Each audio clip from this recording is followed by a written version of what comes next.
ನಿಮ್ಮ ಹಿನ್ನೆಲೆ ನಾನು ಹೇಳಿದೆ, ನೀವು ಎಲ್ಲಿ ಹೋಗಿ ಕೂತ್ಕೋತಾ ಇದ್ದೀರಿ, ವಿಶ್ವೇಶ್ವರ ಭಟ್ರು ನಿಮಗೇನು ಯಾವ ರೀತಿ ಸಪೋರ್ಟ್ ಮಾಡ್ತಾಯಿದ್ರು, ನೀವು ಹೇಗೆ ಕಲಿತೀರಿ, ಮತ್ತೊಂದು ನಿಮ್ಮ ಸ್ವಂತ ಛಲದಿಂದ ನೀವು ಮೇಲಕ್ಕೆ ಬಂದರೆ ನಿಮಗೆ ಒಂದು MLA ಆಗೋದಕ್ಕೆ ಅವಕಾಶ ಸಿಕ್ತು ಅಂತೇಳಿ. ಅದೇ ನಿಮ್ಮ ಕ್ಷೇತ್ರದ ಹುಡುಗರಿಗೆ ಯುವ ನಿಧಿ ಅಂತಂದ್ಬಿಟ್ಟು 2,000 ರೂಪಾಯಿ ನೀವು ಅಥವಾ 3,000 ರೂಪಾಯಿ ಕೊಟ್ಟರೆ, ಅಥವಾ ಅಲ್ಲಿಯ ಮಹಿಳೆಯರಿಗೆ ಮತ್ತೊಬ್ಬರಿಗೆ ಆರಾಮಾಗಿರಿ 2,000 ಅಂತ ಕೊಟ್ಟರೆ, ಮತ್ತು ಅವರು ಸ್ವಂತಿಕೆಯಿಂದ ಮೇಲೆ ಬರೋದು ಯಾವಾಗ? ಈಗ ಒಂದು ಮಾತಿದೆಯಲ್ಲ, ಹಸಿದವನಿಗೆ ಮೀನು ಕೊಡಬೇಡ, ಮೀನು ಹಿಡಿಯೋ ಕಲೆ ಸಿದ್ಧಿಸಿಕೊಡು ಅಂತ ಹೇಳಿ. ಸೊ ನಿಮ್ಮಂತ ಅಂದರೆ ಸೆಲ್ಫ್ ಅಚೀವರ್, ನೀವು ಏನು ನಿಮ್ಮಷ್ಟಕ್ಕೆ ನೀವು ಬೆಳೆದು ಬಂದಂಥವ್ರು, ಅಂಥವರು ಈ ಗ್ಯಾರಂಟಿ ಯೋಜನೆಗಳನ್ನು ಅದು ದೊಡ್ಡರನ್ನಾಗಿಸೋದಲ್ವೇ? ಹಾಗಂದ್ರೆ ನಾನು ಅದನ್ನು ವಿರೋಧ ಮಾಡ್ತಾ ಇಲ್ಲ, ನಾನು ಅದನ್ನು ಚರ್ಚೆ ಮಾಡ್ತಾ ಇದ್ದೀನಿ ನಿಮ್ಮ ಜೊತೆ. ಅದು ಸರಿ ಆಗತ್ತಾ? ನಿಮಗೆ ಹೋಲಿಸ್ಕೊಂಡ್ರೆ ಸರಿ ಆಗತ್ತಾ? ನಿಮಗೆ ಅವತ್ತು 2,000 ರೂಪಾಯಿ ಸಿಕ್ಕಿದ್ರೆ ನೀವು ಇವತ್ತು ಪ್ರದೀಪ್ ಈಶ್ವರ್ ಆಗ್ತಾ ಇದ್ರಾ? ಆ್ಯಕ್ಚುಲಿ ನೀವು ಮೋಟಿವೇಶನ್ ಸ್ಪೀಕರು. ವಿವೇಕಾನಂದರು ಹೇಳ್ತಾರೆ, ಏಳಿ ಎದ್ದೇಳಿ ಯುವಕರೇ ಅಂತ. ನೀವು 2,000 ರೂಪಾಯಿ ಕೊಟ್ಟು ಮಲಗಿಸಿದ್ರೆ ಅವ್ರು ಎಲ್ಲಿಂದ ಎದ್ದೇಳ್ತಾರೆ? ಮುಂದಿನ ಭವಿಷ್ಯ ಏನಾಗುತ್ತೆ ಅವ್ರದ್ದು? ಇದಕ್ಕೆ ಉತ್ತರ ಕೊಡಿ ನಮಗೆ. ವಿತ್ ಆಲ್ ಡ್ಯೂ ರೆಸ್ಪೆಕ್ಟ್ ಇಬ್ಬರು ಆ್ಯಂಕರ್ಸ್ಗೆ, ನನ್ನೊಂದು ವಿಷನ್ ನಾನು ಏನು ಮಾಡಿದೆ ಅಂತ ಹೇಳ್ಬಿಟ್ಟು ನಿಮ್ಮ ಆನ್ಸರ್ ಮಾಡ್ತೀನಿ ಸರ್. ನಾನು ಗೆದ್ದ ಮೇಲೆ ನನ್ನ ಚಿಕ್ಕಬಳ್ಳಾಪುರ ತಾಲೂಕಿನ ಲಿಟ್ರಸಿ ರೇಟು 64% ಇತ್ತು. National average literacy rate 59.9%. ನಮ್ಗೆ ಜಾಸ್ತಿ ಇದೆ. ಸೊ ಒಂದು MLAನ ತಲುಪಬೇಕು ಅಂದರೆ MLA ಮನೆ ಹತ್ರ ಹುಡ್ಕೊಂಬರ್ಬೇಕು, MLA ಎದ್ದು ಅವ್ರ ಮನೆಯಿಂದ ಇಳಿದು ಆಚೆ ಬರೋರ್ಗು ವೆಯ್ಟ್ ಮಾಡಬೇಕು. ಬಂದರೂ ಜನರಲಾಗಿ ಏನಾಗುತ್ತೆ, ಹಿಂಗೆ ಅರ್ಜಿ ಕೊಟ್ಟರೆ ನಾವು ಹಿಂಗೆ ಇಸ್ಕೊಂಡು PA ಕೈ ಕೊಡೋದು ಬಿಟ್ಟು ಇನ್ನೇನು ಮಾಡೋಕ್ಕಾಗುತ್ತೆ? ಡಿಜಿಟಲ್. ಒನ್ ಮಿನಿಟ್ ಸರ್, ನಾನು ಆನ್ಸರ್ ಮಾಡ್ಬಿಡ್ತೀನಿ. ಒಂದು ವಾಟ್ಸಪ್ ಮಾಡಿದ್ರೆ ಐ ಥಾಟ್ ದಟ್ ನಾನು 3 ವೇಲ್ ಜನನ ರೀಚ್ ಆಗ್ತಿದ್ದೀನಿ. ಇದು ಕರ್ನಾಟಕಕ್ಕೂ ನಾನು ಹೇಳಕ್ಕೆ ಬಯಸ್ತೀನಿ. ಒಂದು, ನಾನು QR ಕೋಡ್ ಮಾಡಿ 60,180 ಮನೆ ಇದೆ, ಪ್ರತಿ ಮನೆಗೂ ನಾನು QR ಕೋಡ್ ಪೇಸ್ಟ್ ಮಾಡಿದ್ದೀನಿ. ಒನ್ ವೇ ಏನು ಅಂದರೆ, ಅವ್ರು ಅದನ್ನು ಸ್ಕ್ಯಾನ್ ಮಾಡಿಬಿಟ್ಟು ಅವ್ರು ಕಂಪ್ಲೇಂಟ್ ಹೇಳಿದ್ರೆ, ಇದುವರೆಗೂ ನಾನು 4,000 ಕಂಪ್ಲೇಂಟ್ ರಿಸಾಲ್ವ್ ಮಾಡಿದ್ದೀನಿ with all file and proof ನನ್ನ ಜೊತೆ ಇದೆ. ಅವ್ರ ಸಮಸ್ಯೆ ನನಗೆ ಹೇಳಿದ ತಕ್ಷಣ ನನ್ನ ಟೀಮಲ್ಲಿ ಕುತ್ಕೊಂಡು ನಾನು ಬ್ರೀಫ್ ಮಾಡ್ತಾರೆ. 10-20 ಇಮಿಡಿಯೇಟಾಗಿ ನೋಡಿ ಕನ್ಸರ್ನ್ ಆಫೀಸರ್ನ ಮಾಡಿ, ನಾನು ಗೆದ್ದಾಗಿಂದ ಡಿಜಿಟಲಿ ನನಗೆ ಬಂದಿರೋ ಅಪ್ಲಿಕೇಶನ್ಸು ಮೋರ್ ದೆನ್ 4,000 ರಿಸಾಲ್ವ್ ಮಾಡಿದ್ದೀನಿ. ಕೆಲವು ಸ್ಯಾಂಪಲ್ಸ್ ಪ್ರತಿ ಡಿಪಾರ್ಟ್ಮೆಂಟ್ದು ತಂದಿದ್ದೀನಿ. ಇದು ಒನ್ ವೇ. ಎರಡನೇದು, ನಮಸ್ತೆ ಚಿಕ್ಕಬಳ್ಳಾಪುರ ಅಂತ ಟೌನ್ಗೆ ಪ್ರತಿ ಮನೆಗೂ ಹೋಗಿ ಮನೆ ಮುಂದೆ ನಿಂತ್ಕೊಂಡು 25 ಜನ ಆಫೀಸರ್ಸ್ನ ನಿಂತ್ಕೊಂಡು ವಾರಕ್ಕೆ 3-4 ದಿನ 3 ಅವರ್ಸ್ ಮನೆ ಮುಂದೆ ನಿಂತ್ಕೊಂಡು ನಮಸ್ಕಾರ ಹಾಕಿ, ನಾವು ಓಟ್ ಕೇಳೋಗಿ ಹೆಂಗೆ ಕೇಳ್ತೀವಿ ಅದೇ ಶೈಲಿಯಲ್ಲಿ ಆಫೀಸರ್ಸ್ನ ಕರ್ಕೊಂಡೋಗಿ ಟೌನಲ್ಲಿ ನಮಸ್ತೆ ಚಿಕ್ಕಬಳ್ಳಾಪುರ ಮಾಡಿದೆ. ಈ ಥರ ನಾನು ಆಲ್ರೆಡಿ ಒಂದು 20,000 ಜನ ರೀಚ್ ಆಗಿದ್ದೀನಿ. ಮತ್ತು ನಮ್ಮೂರಿಗೆ ನಮ್ಮ ಶಾಸಕ ಅಂತ ಒಂದು ಬಸ್ಸಲ್ಲಿ ಎಲ್ಲ ತಾಲೂಕು ಆಫೀಸರ್ಸ್ನ ಕರ್ಕೊಂಡೋಗಿ, ಸ್ವಾಗತ ಇಲ್ಲ, ವಂದನಾರ್ಪಣೆ ಇಲ್ಲ, ಸ್ಟೇಜ್ ಇರಬಾರ್ದು, ಏನೂ ಇರಲ್ಲ, ಒಂದು ಸರ್ಕಲಲ್ಲಿ ಹೋಗಿ ನೆಲದ ಮೇಲೆ ಚಾಪೆ ಮೇಲೆ ಕೂತ್ಕೊಂಡು ಇದುವರೆಗೂ 50 ಹಳ್ಳಿ ರೀಚ್ ಆಗಿದ್ದೀನಿ. ನೆನ್ನೆ ಮುಗಿಸ್ಬಿಟ್ಟಿದ್ದೀನಿ. ಈ 3 ವೇಯಲ್ಲಿ ನಾನು ಜನನ ತಲುಪ್ತಾ ಇದ್ದೀನಿ. ಈಗ ನಾನು ಹೇಳಕ್ಕೆ ಬಯಸ್ತೀನಿ ಸರ್, ನಾನು ನಮಸ್ತೆ ಚಿಕ್ಕಬಳ್ಳಾಪುರ ನಿಮ್ಮೂರಿಗೆ ನಿಮ್ಮ ಶಾಸಕ ಅಂತ ಹಳ್ಳಿಗಳಿಗೆ ಹೋದಾಗ ಆ ಇಂಟೆನ್ಸಿಟಿ ಆಫ್ ಪವರ್ನ ಯಾವ ಡೈರೆಕ್ಟ್ರು ಸಿನಿಮಾದಲ್ಲಿ ಕೂಡ ತೋರ್ಸೋಕ್ಕಾಗಲ್ಲ. ಆ ಎಕ್ಸ್ಟ್ರೀಮ್ ಪವರ್ಟಿ ಹಳ್ಳಿಗಳಲ್ಲಿ ಇವತ್ತಿಗೂ ಇದೆ. ಅವ್ರ ಹೊಟ್ಟೆ ತುಂಬ್ಸಕ್ಕೆ ನಾವು 2,000 ಕೊಡ್ತಾ ಇರೋದು. ಶೆಟ್ಟಿ ಸರ್ಗೋ ಇವ್ರಿಗೋ ನನಗೋ ನಿಜವಾಗ್ಲೂ 2,000 ಬೇಕಾಗಿಲ್ಲ. ದಯವಿಟ್ಟು ಒಂದು ಸಲ ನಿಮ್ಮ ಟೀಮ್ ನನ್ನ ಜೊತೆ ಬನ್ನಿ.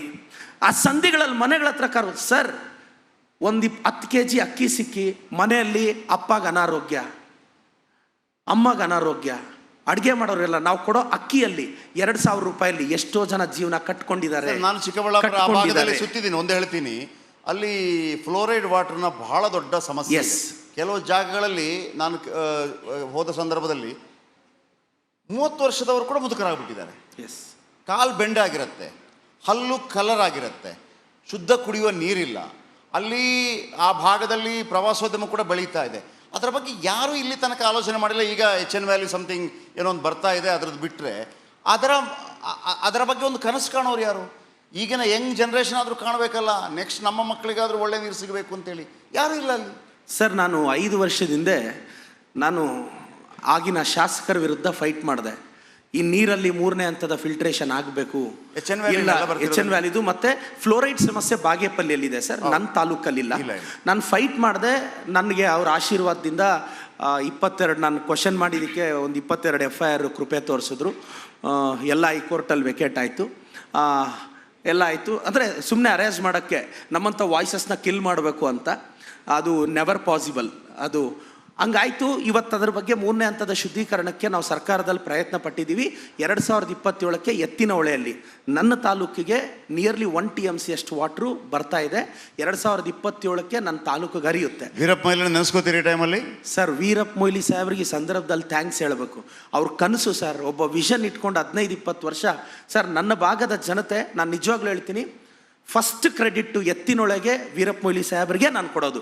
ಅದಾದಮೇಲೆ ನಮ್ಮ ಮುಖ್ಯಮಂತ್ರಿಗಳಿಗೆ, ಉಪಮುಖ್ಯಮಂತ್ರಿಗಳು ನಾನು ಕ್ರೆಡಿಟ್ ಕೊಡ್ತೀನಿ. ಯಾಕೆಂದರೆ ನಾನು 15 ಇಯರ್ಸಿಂದ ಅವ್ರು ಅದಕ್ಕೆ ಹೋರಾಡಿರೋದು, ಅವ್ರು ಮಾಡಿರೋ ಮೀಟಿಂಗ್ಗಳು ಚಿಕ್ಕಬಳ್ಳಾಪುರದಲ್ಲಿ ನೋಡಿದ್ದೀನಿ. ಸರ್, ಯಾರೋ ಉತ್ತರ ಕರ್ನಾಟಕದ ವ್ಯಕ್ತಿ ನಮ್ಮ ಭಾಗದ ಜನಕ್ಕೆ ಕುಡಿಯೋ ನೀರು ಕೊಡಕ್ಕೆ ಒಂದು ವಿಷನ್ ಕಾಣ್ತಾರಲ್ಲ ಸರ್, ನನ್ನೂರಿಗೆ ನಾನು ಕನಸು ಕಾಣೋದ್ರಲ್ಲಿ ಅರ್ಥ ಇದೆ. ದಕ್ಷಿಣ ಕನ್ನಡದ ಅವ್ರು ನಮ್ಮ ಬಗ್ಗೆ ಕನಸು ಕಾಣೋದಿದೆ ಅಲ್ಲ, ನಾನು ಈ ಸರ್ ನಿಮ್ ಸರ್ಕಾರ ದಕ್ಷಿಣ ಕನ್ನಡದ ಜನತೆಗೂ ಥ್ಯಾಂಕ್ಸ್ ಹೇಳ್ತೀನಿ. ಅಂತ ವ್ಯಕ್ತಿಯನ್ನ ಕರ್ನಾಟಕದ ಪರವಾಗಿಯೂ ಧನ್ಯವಾದ. ನಿಮ್ ಸರ್ಕಾರ ಬಂದು 1 ವರ್ಷ ಆಯ್ತು ಸರ್. ಎಷ್ಟು ಉದ್ಯೋಗ ಸೃಷ್ಟಿ ಮಾಡಿದ್ರಿ? ಮುಂದಿನ ನಿಮ್ದು ಅಂದ್ರೆ ಯಾವ ರೀತಿಯಾಗಿ ಉದ್ಯೋಗನ ಸೃಷ್ಟಿ ಮಾಡ್ತೀರಾ? ಎಷ್ಟು ಜನರು ಈಗ ಆಬ್ವಿಯಸ್ಲಿ ಈಗ ಪೊಲೀಸ್ ಹುದ್ದೆ ಖಾಲಿ ಇದೆ, ಅದೆಲ್ಲ ಯುವಕರು ಅದರಲ್ಲಿ ಸೇರೋದು. ಉಪಾಧ್ಯಾಯಕರ ಇರ್ಬೋದು, ಉಪನ್ಯಾಸಕಿ ಹುದ್ದೆ ಇರ್ಬೋದು, ಇವೆಲ್ಲವೂ ಕೂಡ ಖಾಲಿ ಇದೆ. KSRTC ಡ್ರೈವರ್ ಹುದ್ದೆ ಎಲ್ಲ ಯುವಕರು ಮಾಡೋದು, ಅದೆಲ್ಲ ಹಿರಿಯರು ಮಾಡೋದಲ್ಲ, ಅದೆಲ್ಲ ಪೆಂಡಿಂಗ್ ಇದೆ. ನೀವು ಸರ್ಕಾರಕ್ಕೆ ಸೂಚನೆ ಕೊಟ್ಟಿದ್ರ? ನಾವು ಅಧಿಕಾರಕ್ಕೆ ಬಂದು 1 ವರ್ಷ ಆಯ್ತು. ಮಾನ್ಯ ಗೌರವಾನ್ವಿತ ಪ್ರಧಾನಿಗಳು 10 ವರ್ಷದಿಂದ ಕೇಂದ್ರದಲ್ಲಿದ್ದಾರೆ. ಅವರು ಲಕ್ಷಾಂತರ ಉದ್ಯೋಗ ಸೃಷ್ಟಿ ಮಾಡ್ತೀವಿ ಅಂತ ಹೇಳಿದ್ರು. ದಯವಿಟ್ಟು ಅದೆಷ್ಟು ಉದ್ಯೋಗ ಸೃಷ್ಟಿ ಮಾಡಿದ್ರೆ ತಾವು MP ಆನ್ಸರ್ ಮಾಡಿದ್ಮೇಲೆ ಕರ್ನಾಟಕದಲ್ಲಿ ನಿಮ್ ಸರ್ಕಾರ ಇದೆ, ಅಲ್ಲಿ ರಾಹುಲ್ ಗಾಂಧಿ ಹೇಳ್ತಾರೆ ಆಯ್ತು ಅಂತ ಒಂದು ಆನ್ಸರ್ ಬಯಸ್ಬಿಟ್ಟು ಮತ್ತೆ ನಾನು ಮಾತಾಡ್ತೀನಿ. ಅಲ್ಲಿ ಉದ್ಯೋಗ ಕ್ರಾಂತಿ ಯಾವಾಗ ಅಂತ ನಾವು ಹಿಂದೆ ಎಲ್ಲ ಹಸಿರು ಕ್ರಾಂತಿ, ಕೇಂದ್ರ ಸರ್ಕಾರದಿಂದ ಎಷ್ಟಾಯ್ತು ಅಂತ ಇದು ಫ್ಯಾಕ್ಟ್ಸ್ ಅಷ್ಟೇ. ಅವ್ರು ಹೇಳಿದ ನಂತರ ಅಂದ್ರೆ ನಿಮ್ ಕಾಂಗ್ರೆಸ್ ಸರ್ಕಾರನೂ ಒಪ್ಕೊಂತು, ಅಲ್ಲಿ ಬಿಜೆಪಿ ಮಾತ್ರ ಹೇಳೋದಲ್ಲ ಉದ್ಯೋಗ ಅದು ನಮಗೂ ಕೂಡ ಮಾಡೋಕ್ ಆಗಲ್ಲ ಅಂತ ನಿಮ್ ಸರ್ಕಾರನೂ ಒಪ್ಕೊಂತು. ಸ್ಟ್ಯಾಟಿಸ್ಟಿಕ್ಸ್ ಬಿಜೆಪಿ ದೂರೋದಲ್ಲ, ಹಂಗಾದ್ರೆ ಮೋದಿನ ದೂರೋದಿಲ್ಲ. ಇಲ್ಲ ಸರ್, ನಾನು ಇವತ್ತು ಹೇಳ್ತೀನಿ, ಈ ದೇಶದ ಪ್ರಧಾನಿಗಳ ಬಗ್ಗೆ ನಾನು ಗೌರವ ಇದೆ, ಯಾವತ್ತೂ ನಾನು ಅವ್ರ ಬಗ್ಗೆ ಮಾತಾಡಿಲ್ಲ. ಅಲ್ಲ, ಅವರೊಂದು ಸಣ್ಣ ಉದ್ಯೋಗ ಕೊಟ್ಟಿದ್ರು, ಯಾವ್ದು ವಡಪಾವ್ ಮಾರೋದು, ಶೂ ಪಾಲಿಶ್ ಹಂಗಿಂದೆಲ್ಲ ಹೇಳಿದ್ರು. ಒಂದು ಸಣ್ಣ ರಾಜ್ಯ ಹಾಕೊಂಡು ಒಂದು ದೊಡ್ಡ ಬಿಸ್ನೆಸ್ ಇದು ಮಾಡ್ತಿದೆ. ಎಷ್ಟು ಬೇರೆ ಬೇರೆ ರಾಜ್ಯಗಳಿಂದೆಲ್ಲ ನಮ್ಮಲ್ಲೇ ಒಂದು ಕ್ರಿಯೇಟ್ ಮಾಡ್ತಿದೆ ಕಂಪನಿ. ಅಲ್ಲಿ ಮೂಲಭೂತ ಸೌಕರ್ಯನೇ ಕೊಡ್ತಾ ಇಲ್ಲ ಅಂತೇಳಿ ಬೇರೆ ರಾಜ್ಯಗಳಿಗೆಲ್ಲ ಹೋಗ್ತಾ ಇದ್ದಾರೆ. ಆಂಧ್ರ ಪ್ರದೇಶ, ತಮಿಳುನಾಡು. ಆಬ್ವಿಯಸ್ಲಿ ಒಂದು ಏರ್ಪೋರ್ಟ್ ಕೂಡ ಬೆಂಗಳೂರಲ್ಲಿ ಆಗ್ಬೇಕಾಗಿರುವಂಥದ್ದು ಹೊಸೂರಲ್ಲಿ ಅವರು ಓಪನ್ ಮಾಡೋಕೆ ಟ್ರೈ ಮಾಡ್ತಾ ಇದ್ದಾರೆ. ಇದಕ್ಕೆ ಯಾಕೆ ಆಗ್ತಾ ಇದೆ? ನಮ್ಮ ರಾಜ್ಯದಲ್ಲಿ ಅಷ್ಟೊಂದು ಕೊರತೆ ಆಗ್ತಿದ್ಯಾ? ಇಲ್ಲ ನೋಡಿ, ಒಂದು ಏನಾಗ್ತಿದೆ ಸರ್, ನಮ್ಮಲ್ಲಿ ನ್ಯಾಷನಲ್ ಪಾಲಿಸೀಸು, ಸ್ಟೇಟ್ ಪಾಲಿಸೀಸು ತುಂಬ ಚೇಂಜ್ ಆಗಬೇಕು. ಒಂದು ಹೇಳ್ತೀನಿ, ನನ್ನ ತಾಲೂಕಲ್ಲಿ ಡಿಸ್ಟಿಕ್ ಹಾಸ್ಪಿಟ್ಲ್ ಇದೆ. ದಿನಕ್ಕೆ 1200 ಜನ ಪೇಷಂಟ್ಸ್ ಬರ್ತಾರೆ. ಅದರಲ್ಲಿ 1100 ಜನ ಆಂಧ್ರ ಪ್ರದೇಶವರೇ ಬರ್ತಾರೆ. ನನ್ನ ತಾಲೂಕು ಹೆಡ್ ಕ್ವಾರ್ಟ್ರಲ್ಲಿರೋ ಹಾಸ್ಪಿಟ್ಲ್ಗೆ ಒಂದೊಂದು ಸಲ ನನ್ನ ತಾಲೂಕು ವ್ಯಕ್ತಿಗೆ ನಾನು ಬೆಡ್ ಕೊಡ್ಸೋಕ್ಕಾಗಲ್ಲ. ಈ ಅಸಹಾಯಕತೆನ ಯಾರ ಹತ್ರ ಹೇಳೋದು? ಇಟ್ಸ್ ಎ ಪಾಲಿಸಿ ಮ್ಯಾಟರ್ ಅಂತಾರೆ. ಇವತ್ತು ಚಿಕ್ಕಬಳ್ಳಾಪುರ ಡಿಸ್ಟಿಕ್ ಹಾಸ್ಪಿಟ್ಲ್ಗೆ 1000 ಜನ ಆಂಧ್ರ ಪ್ರದೇಶವ್ರು ಬರ್ತಾರೆ. ನಾವು ತಳ್ಳಕ್ಕಾಗಲ್ಲ. ನನ್ನ ತಾಲೂಕು ಡಿಸ್ಟಿಕ್ ಜನಕ್ಕೆ ಸೂಪರ್ 3 ಪ್ರೋಗ್ರಾಮ್ ಇದೆ. ಎಷ್ಟೋ ಹಾಸ್ಪಿಟ್ಲ್ಗಳು ಇನ್ನೂ ಕೂಡ ಅದರಲ್ಲಿ ಓಪನ್ ಮಾಡಿಲ್ಲ. ಎಷ್ಟೆಷ್ಟು ಅದನ್ನು ಕೂಡ ಮೊನ್ನೆ ಒಂದು ಓಪನ್ ಮಾಡಿದ್ರು. ಮಾಡೋಕ್ಕಾಗಲ್ಲ ಅಂತ ಚೌಟ್ರೆ, ದಕ್ಷಿಣ ಕನ್ನಡ ಮತ್ತು ಆ ಭಾಗದಲ್ಲಿ ಮತ್ತು ಇಡೀ ಕರ್ನಾಟಕದಲ್ಲಿ, ವಿಶೇಷವಾಗಿ ಆ ಭಾಗದಲ್ಲಿ, divided by parties, United by ganja, drugs fight ಮಾಡ್ಕೋತಾರೆ ಕಾಂಗ್ರೆಸ್ BJP ಅಂತ. ಸಂಜೆ ವೇಳೆಗೆ ಗಾಂಜಾ ಅದೇ ಫ್ರೆಂಡ್ಸ್ಗಳ ಹತ್ರ ತಗೋತಾರೆ. ಇದು ಯುವ ಜನತೆ ಮೇಲೆ ಬೀರ್ತಾ ಇರುವಂಥ ದೊಡ್ಡ ಪರಿಣಾಮ. ನಾನು ಆ ಮಂಗಳೂರು ಆ ಭಾಗದಲ್ಲಿ ನೋಡಿದ್ದೀನಿ, ಮಂಗಳೂರು, ಕಾಸರಗೋಡು ಆ ಬೆಲ್ಟು. ಆಮೇಲೆ ಇದು ಎಲ್ಲ ಕಡೆ ವ್ಯಾಪಿಸ್ತಾ ಇದೆ, ಈಗ ವಿಪರೀತವಾಗಿ ವ್ಯಾಪಿಸ್ತಾ ಇದೆ. ಇದು ಮಟ್ಟ ಹಾಕೋದ್ರ ಬಗ್ಗೆ ನಿಮ್ಮಂಥ, ಆಮೇಲೆ ಸೈನ್ಯದಲ್ಲಿ ಕೆಲಸ ಮಾಡಿದಂಥವರೆಲ್ಲ ಆಲೋಚನೆ ಮಾಡ್ತಿರೋ, ಅಥವಾ ಇದನ್ನು ಪ್ರಧಾನಿಗಳೆಲ್ಲ ಸಿಕ್ಕುವಾಗ ಅಥವಾ ಅಂಥ ಸಂದರ್ಭದಲ್ಲಿ ಇದೊಂದು ಮಾತುಕತೆ ಆಗತ್ತಾ, ಕಮ್ಯುನಿಕೇಶನ್ ಆಗುತ್ತಾ ಇದ್ರ ಬಗ್ಗೆ, ಅಥವಾ ಏನಾದರೂ ಒಂದು ಐಡಿಯಾ ಇದೆಯಾ ಇದ್ರ ಬಗ್ಗೆ ನಿಲ್ಲಿಸಬೇಕು ಅಂತೇಳಿ?